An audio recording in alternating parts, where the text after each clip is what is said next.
Isang lalaki ang nakalimutang isilent ang kanyang cellphone sa simbahan. Tumunog ito ng malakas.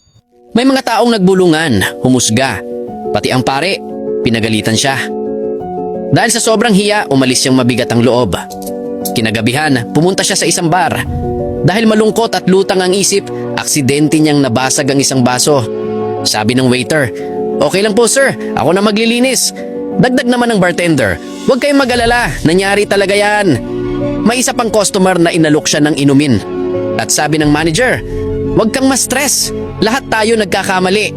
Ang mahalaga ay kung paano tayo trinatrato at nagpapakitaan ng respeto." Doon niya napagtantong ang kabaitang inaasahan niya sa simbahan ay natagpuan niya sa bar. Mula noon, hindi na siya muling bumalik sa simbahan.